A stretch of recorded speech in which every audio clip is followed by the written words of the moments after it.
J Moore, the very best reviews. Tell them none can contest, we gon' What's good, everybody? Welcome to the show. We here for BMF Season 2, Episode 2, First Reaction. I appreciate everybody for coming through.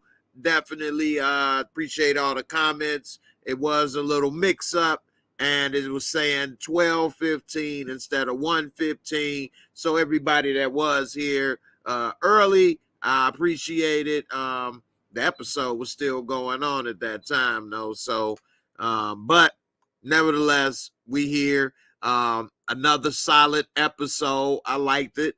I like how this season has started. 2 good episodes and a lot to talk about in the first reaction. But overall, I enjoyed it, and I don't really have anything negative that comes off in the first reaction of this episode. I liked it. It was good, solid. A lot went on in this episode as far as progressing the story, and I'm here for it, and definitely enjoyed it. Now we saw a lot of things happen. One of the things that we see is that Mama, she was looking good, but might be a little too late. Turn on the little, charm, because Charlie found out that she dipping in the piggy bank, opened up a credit card in her daughter's name and other things. So, that was kind of sad in a way to see that their relationship might be over with. And, she kind of, it took him looking at porn to drive her to want to come back. But, I mean, in the end, it was, I don't know. They got a lot going on. Another thing that I see is that Terry, he said that in the narration, although, he got out of the business with Meech and dealing with a partner, now he got a new Meech, which was Daddy. And I could see his frustration in the sense that it's really his business, it's his money, it's his settlement, but Pops runs it like it's his. Talking about, I don't have to ask you for, permission to hire somebody. And just, when Meech got ideas, he got to run it by him, and then he don't even have to consider it. And I mean, not Meech, Terry. And Terry told him, like, hey, look, this is our business. We in this together. You're going to have to, run this by me.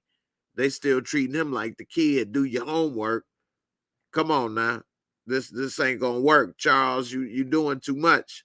I know you mean well, but at the same time, you're not considering the fact that you wouldn't be in this situation if it wasn't for him and his money and his unfortunate getting shot in the eye. Like, his eye is damaged for life, and you looked at that as a business opportunity for you and not for him. So you can still do what you've been doing. That was for him in his life. So I think he mean well, but I think he's not understanding that he needs to consider him more in what he's doing. Oh, snap. Camera. Technical difficulties. So I don't know. I think that he may be right a little more in the relationship with his wife, and he definitely is wrong in the relationship with Terry. Let me get to a couple of the comments. I appreciate y'all for coming through. What's up, sis? My girl B coming through. Hit me up. One of the people to let me know about the mix-up. Appreciate you, sis. Dame Dollar in the building. One of the J1s, my day ones up in here. Appreciate you. J Doe, what's up, fam? We got Cheryl. What's up? How you doing, sis? Bob Bailey, what's good? What's good? Yes, sir. And Louisiana boy, what's good? Shout out to Louisiana boy. Been coming through the channel for a minute. And you damn right, Lamar is crazy. I told you he wasn't dead. Not only is he dead, this boy come out trying to choke him out like Kill Bill Part 2 up in this piece. He wiggled that big toe. Next thing you know, he was on the floor, choking him out. You know what I'm saying? He was ready to take Buck and ready to So, you know, what up, Savannah? How you doing? That's what's up. So, yeah, that was crazy. Jordan Calloway, yes, sir. The Last of Us on HBO Max comes out this Sunday, and I will be reviewing that. So, definitely come through at about, I think, 10 o'clock is when it come on at 9, so I'll be doing my first reaction at 10. So definitely come through for The Last of Us. Jordan Calloway, one of my longtime supporters. I appreciate you, fam, for spreading love the Brooklyn way. I appreciate it. So yeah, definitely Lamar is crazy. And getting back to Lamar, we saw he came back with a vengeance, right? I mean, where the hell did he get this little strength? What they had in that bag of juice up in there? That wasn't no morphine. They had straight, you know what I'm saying, badger milk up in there. And he straight choked dude out with a still barely just woke up out of coma with the strength to choke out a grown copper. I mean, you can call it what you want. Was it realistic? This, that, and the other. It was entertaining. It made me laugh. And also, it showed this dude is crazy. Now, I'm glad they showed that he was barely walking outside. I don't know how he made it out the hospital, especially with his booty cheek split with this little gown. But nevertheless, he ended up choking this cop out and getting away. And of all people, we saw Donnell Rollins come pick him up as the loyal cousin and pretty much save his ass, literally, because them cheeks was spread quite thin with that hospital gown wide open. So I don't know what how he's going to recover, because he was still bleeding with a hole in it. Now Donnell is the mortician, so what, he gonna patch him up like the Undertaker pallbearer? Oh, Lamar, I'm going to fix you. So I don't know, man. And another thing, man, Coach Cop. Ooh, Coach Cop got B Mickey on lock, don't he? He bust up in there. He like, man, what took you so long to answer the damn door? I was on the phone checking on my mom. He like, oh yeah, well, I'm about to call the operator, and had him call the number back. All right, hold on. It was Meech. He on his way. Damn, B. Now, we did see B Mickey's mama, and she ain't doing too well. She did ask what happened to Big Kato. So confused, not knowing which way to go. But when she asked where Kato was, he was like, we broke up. She went down south. Way down south. Nah. But anyway, Coach Cop got him, you know what I'm saying, on lock. And B Mickey ended up giving up some information. Now, Meech wasn't there, and truth be told, I think he knew Meech wasn't going to be there, but he didn't pick up the dope like he was supposed to and bring it to Meech. And Terry ended up having to say the day. But now B Mickey actually got real dirt that he didn't cause, because he got Big Chubster. That was a big dude that got arrested, and they got some work. He said, what, 1.5 keys and 2 people. One idiot jumped out the window, broke his leg. They was just waiting like, hey, dumbass, you ain't see us all sitting right here waiting? So not only is he about to go to jail, he going with a broke leg. Like they say, sometimes you run, all you go do is go to jail tired, out of breath. So anyway, B Mickey now has earned his death for sure. For sure, for sure. And now, Meech, I'm surprised. That's another thing. Now that I'm thinking about it, and see, that's the thing with these first reactions. You see me thinking and breaking it down in real time and coming up with it. So I'm surprised Meech didn't ask B Mickey what happened, why you didn't come through. Or did he? And maybe I missed it. I think he did say something. He said something like he checking with his moms or something. I think that's what he said. But Meech, when they was in the record store, is that what happened? I think that's what happened. But nevertheless, I think he should be a little more suspicious than he is. I don't think Meech is suspicious enough of B Mickey. He's starting to be a little too flaky. Not showing up, not answering, didn't bring the work. And if it wasn't for Terry, they wouldn't have had that. Now, I think that is going to inspire them to move the work in those cars, because he's going to realize that kind of gave him a cover that if they was in regular vehicles, they might not have had. Now, we saw that Terry also got put on game from Lala, and ooh la la, she was looking beautiful. And I just want to say, damn, he got lucky with this role, because if he probably didn't land this role, he may not have met her. And from what I understand, they are in a relationship. So God bless America. Anyway, she put him on game, told him to go to the airport, get better customers, because the truth be told, he did not have a temperament for this job, because he didn't understand about taking orders, and the customer's always right.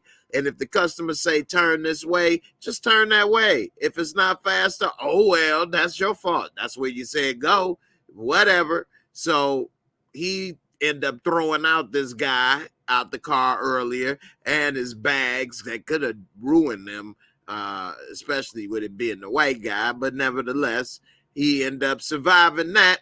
But now he's starting to get put on game and learn the business and how to get better clientele. And then once he does that, he then learns about the airport racket. And I mean, that's life, man. Everybody gotta pay something somewhere. I mean, because the person before you did. And a lot of times people make you do something similar to what they did. Anyway, this boy infatuated with Lala, and he ready to do all that she want him to do, did, and going to do in the future. So he did pick up some Ferrero Rocher chocolates, which are very good. And some, mints and all of that. And these mints, they used to sell them in Marshall Fields, both of those. So, definitely he got put on game, because when he got a higher end customer, she enjoyed having those treats in the back and said, I was going to recommend you in the future. So it looked like he getting put on game by her. And she also mentioned that he's brought her some customers. So now they building a relationship, because that's how he ended up getting her to take him to grocery shop in the first place. So now their relationship is expanding. And we later saw that he trying to build the union at the airport. But one guy said he played him like, oh yeah, you the Flannery car service? Yeah. Hey, don't put nothing on our brochures no more. So he was trying to debo other people brochures and write something else on it so people will call. I mean, real hood, ghetto. But he young, he's still in high school, truth be told, which sometimes is hard to remember considering how much they are doing and involved with. This dude is still trying to graduate high school. So when you think about it in that regard, these kids are geniuses. Meech and Terry are geniuses, man. Look at all the things that they're doing, involved with, all the moving parts, the deadly people they're involved with and things. I mean, too bad that this genius was involved in things that cause people problems, to say the least. And whether that's a drug problem, a death problem, or whatever the case, they cause problems. Shout out to Juan Blaze for the super chat. I appreciate you, man. Thanks for the support. Definitely. What's up, sis? Samara in the building. What up? What up? So yeah, man, definitely is unfortunate that couldn't have been used in a more positive way. But again, that's life. Speaking of getting used, we later see that Meech ends up going to Cleveland. Boom, boom, boom, boom, boom, boom, boom. We got it at boom, boom, but no busy boom. Don't you be trying to mock me, man. Anyway, once he got there on East 99 is where they find him singing that Yayo, baby. They was like, we gonna end up doing business. So Meech had a cousin look straight like Pookie from New Jack. Pookie come through. He like, hey, man. We gonna get that money, man. How you get that money, man? Oh, man, you talking over my head, man. You talking over my head. I'm gonna take you over to the big man. So they end up going over to his little dudes right here. Big Yella, he the one running everything. So Meech say, hey, look, I'm gonna float you these trees. You move that, I'm gonna bring you them white girls. So they say, cool. Later we see, once Meech does bring it, that they then pull the 211 or okie doke and pull out, the gun, say, we gonna keep it, we gonna change the cut. So that put Meech in a bad situation that he later had to resolve by letting somebody know, hey, look, I can touch your moms if I want. How deep you want this thing to get? I ain't the one to play with. And we can get real medieval on that ass if it's needed. Now that cut need to go back to where it was. And the truth be told, Meech had to do that because if he didn't come back with that money or that work to K9, he was dead. Meech knew it. He was dead. So at that moment, he really had nothing to lose because if he didn't do it, he'd be dead by K9 or dude gonna have to kill him. Either way, I'm looking at death in the face. So give me this. And good thing dude really was soft. He was a Pop-Tart, soft in the middle. Meech went and met his mama for breakfast. So, watch was exchanged for the necklace. Anyway, we see that Meech is expanding, growing his operation, and it looks like BMF is starting to really take off. We later see also that Coach Cop, he ended up going to lunch with his new partner, Gin and Juice. And Gin and Juice said, hey, look, if you're going to get some Chinese with me, we going to get the real thing. And while he was right there about to eat, she was like, meow.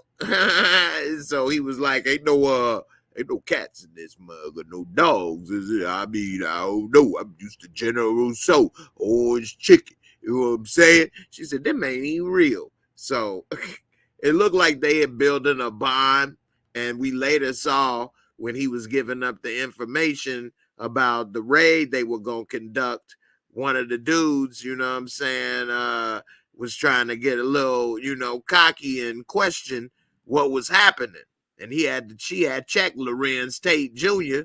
and let him know, hey, look, he been working on this. And if this is part, intel from some perp that he's been working with, then I'm going to go with it. And he was like, all right, Coach Cop can go with that. I like Steve Harris. He's a great actor. and underrated.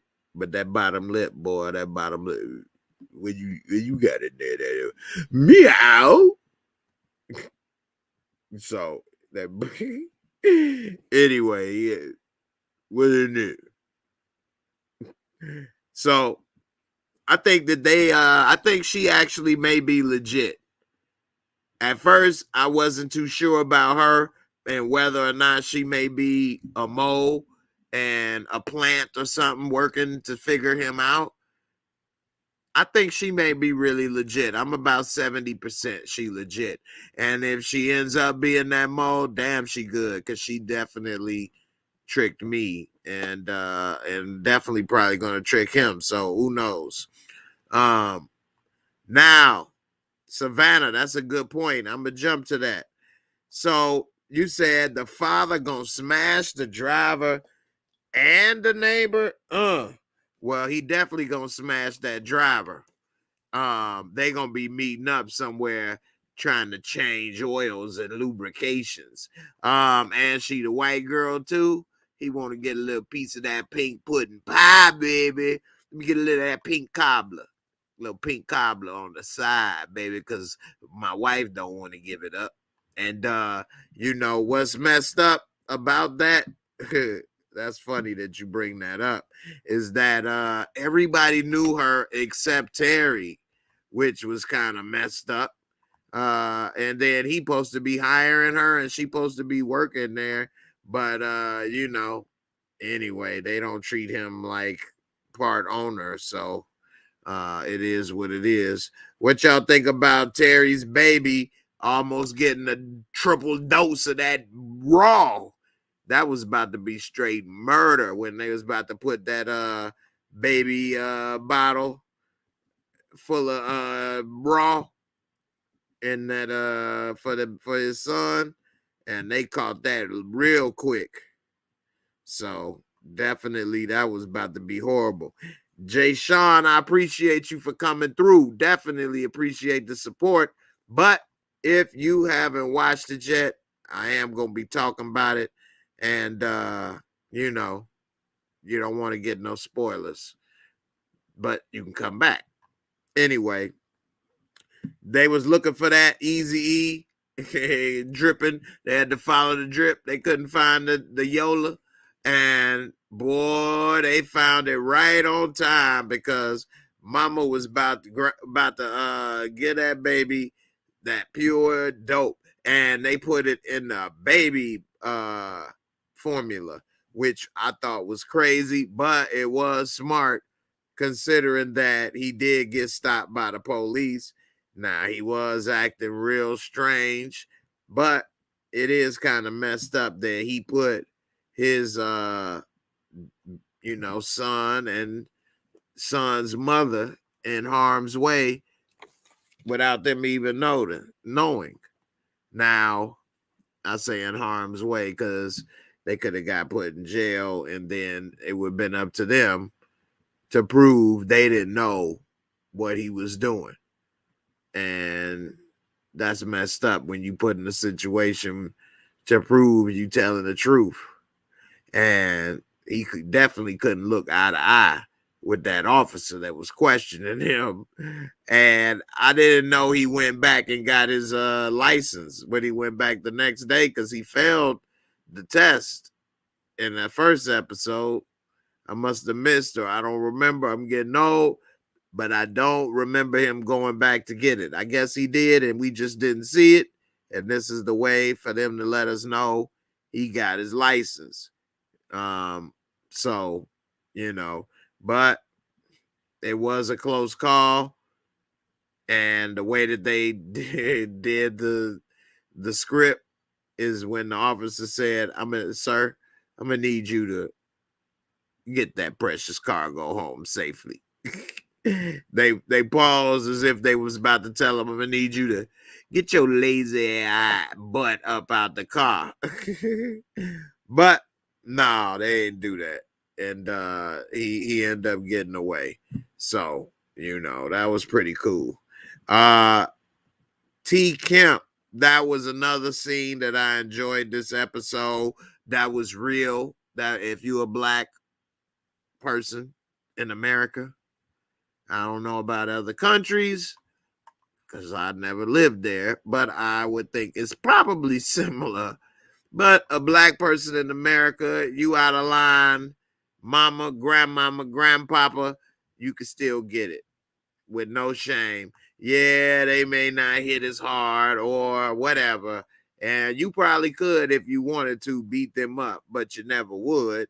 But grandma, she found out he was smoking that devil's what they call it, the devil's dandruff, smoking that devil's dust, devil's dandruff.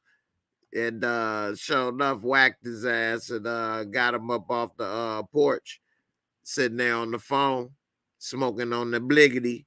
So, that was funny. And, mama, I felt bad for his mama, talking to her mama, mama and grandmama talking. And she was saying about how her life didn't turn out the way she hoped, which that's the story for most people. And she kept it real and saying, well, what's the fun in that? Which is true. You got to roll with the punches or get off the porch when the punches come from grandma. She whacked them with that cane. That was hilarious. So definitely, was a realistic scene and it made me laugh. But it's sad that mama, truth be told, I still do not understand how they are so broke. It is not making sense. They got that settlement and they can't buy a bra for this girl or some nice clothes. They can't spend $100 at Sears. He got $100,000. Yeah, they bought 2 cars, which they shouldn't have bought 2 cars right away. There's a lot of things they should have did differently. But even with that, wow, you put every dime into the business. You have nothing. Plus, you guys still work. He still work at GM. She still got 2 jobs. Meech ain't there. That's 1 less mouth to feed. Terry ain't there. That's 2 less mouths to feed. Well, Terry there now, but I guess he could still feed himself. I just don't get it.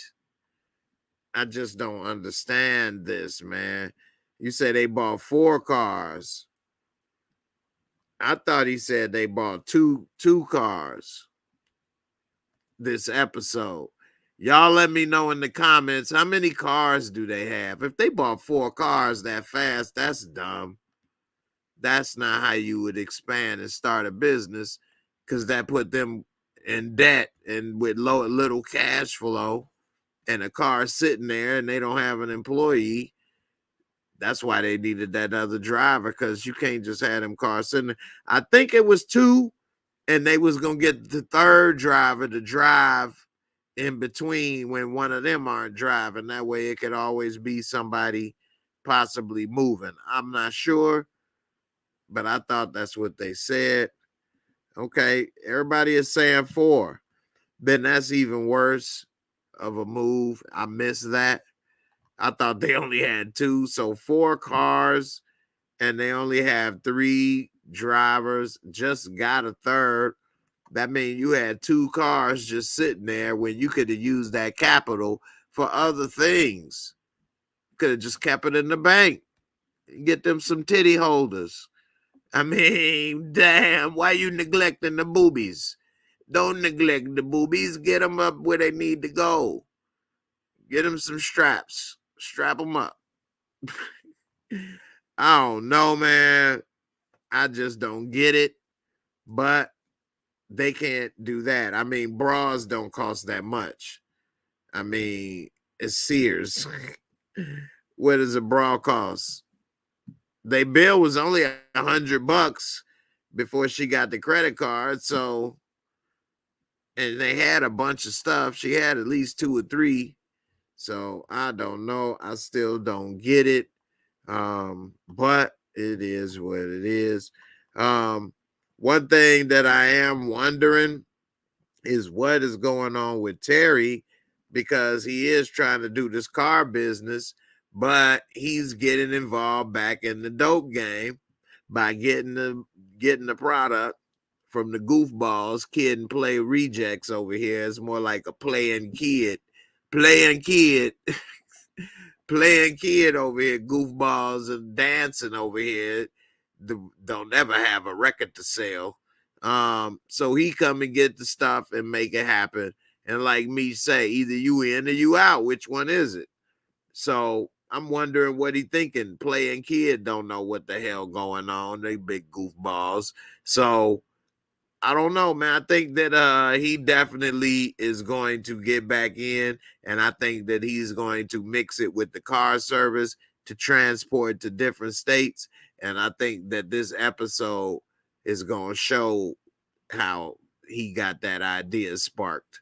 Cause goofball, he looked like Kwame over here. I say my name is Kwame with the dang on Gumby with the brown. So I don't know. But I think one of these dudes is gonna die this season too. I think Adidas is in trouble. Adidas is going to Adidas. All right. And I wouldn't be surprised if play would die too, because both of these dudes, they are, well, goofball number one on the right, he already got hit by a car and got caught up on some, goofball mess. He a goofy. So these two goofies, man, I can see both of them getting killed together, separate, whatever, But they look at him. He looked goofball, surprised he about to die. He just found out the news. So, definitely, definitely they in trouble. Let me see what else happened this episode. Break it on down. What I miss? Talked about that. Talked about the business with Charles. Talking about the partner. We saw Lamar escape. Pull the Kill Bill Volume 2. Got that big toe moving.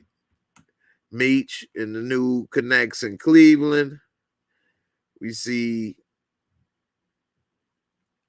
Terry getting a little help from Lala. And let's see. Meech and his family.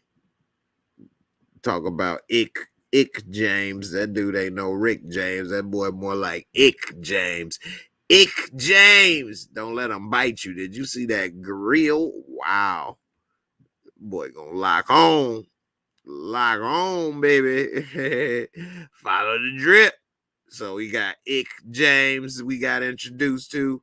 Hey, I wouldn't be surprised if Ick James get killed too, because that's Meech's cousin. And Meech, after he had to go and check the Bone Thugs and Harmony, more like no thugs instead of Mo Thugs and Bone Thug, they no thugs in Harmony. He checked them and told them they're gonna have to report to the cousin from now on, which then makes him a target for retaliation. So I would not be surprised if the cousin ends up getting killed because of them being mad at Meech. I don't know. What do you guys think? Let me know in the comments. Let's see. What else we saw? Mama. Where's Kato? Talking about the brazier. What do y'all think, ladies and guys?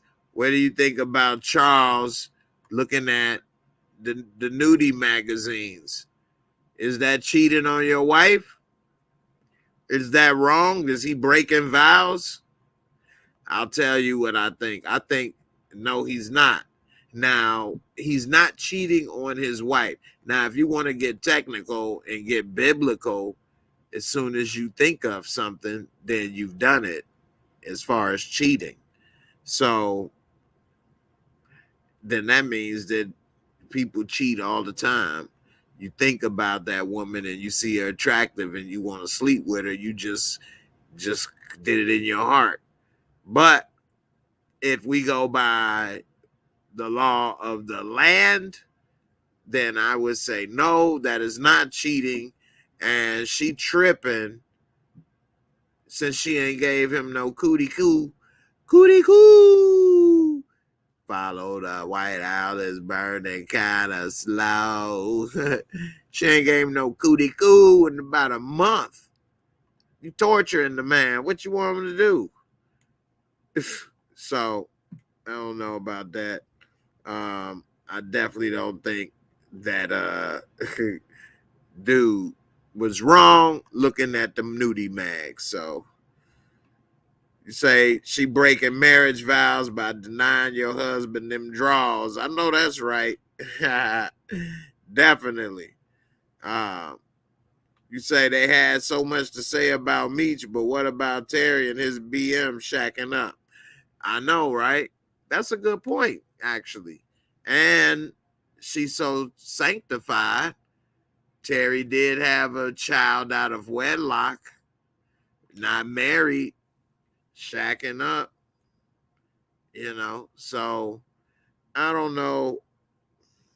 I think she has a lot of confusion that she's dealing with. And I think that she doesn't know what to do. And she felt guilty and bad that Charles had to start looking at some bootocking on the side. But of course, it's her fault because he say, I want you all the time as much as I can have you. And she wasn't trying to have that. And then once he started to pull away, so I think it would have worked if she didn't lie about the credit card stuff and put it in her daughter's name.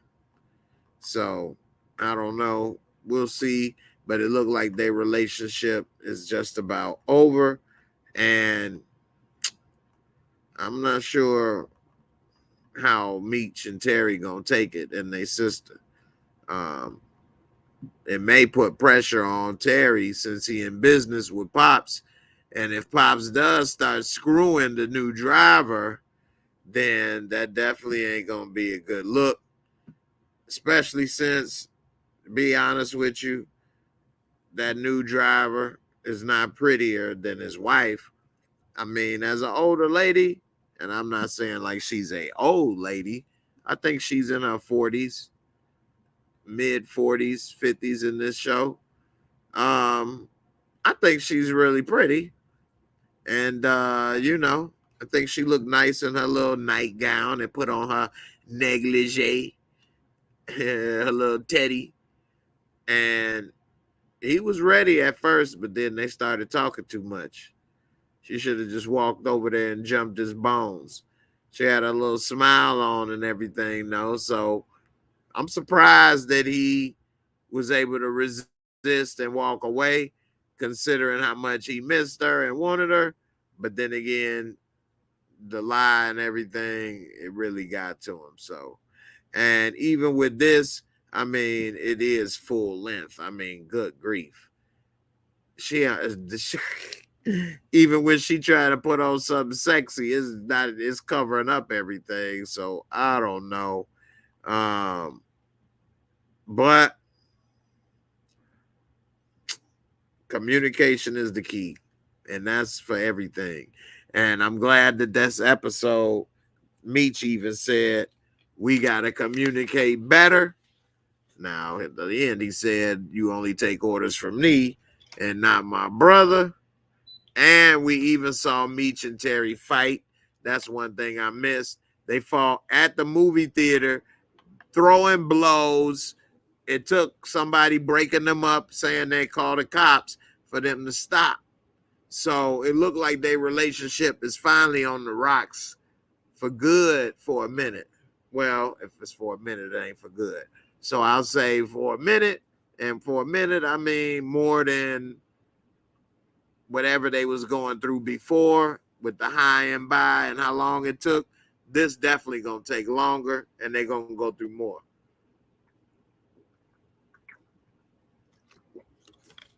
Get a little bit of gin up in me. Agua. All right. about time to wrap it up. But before I do, it's time for the Moorescore, where I give my rating on the episode. So let's get ready to do that. I appreciate everybody for coming through and hearing the breakdown. Let's do it.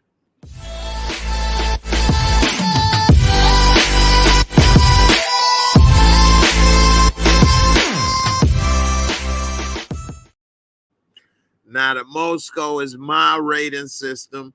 4 simple categories, 25 points each, give you a total of 100. You can always drop that 0 and get a hero, or you can just get a score of 1 to 10. I always leave a 0.5 differential margin for, if you think his score is up or down. Let's get to it.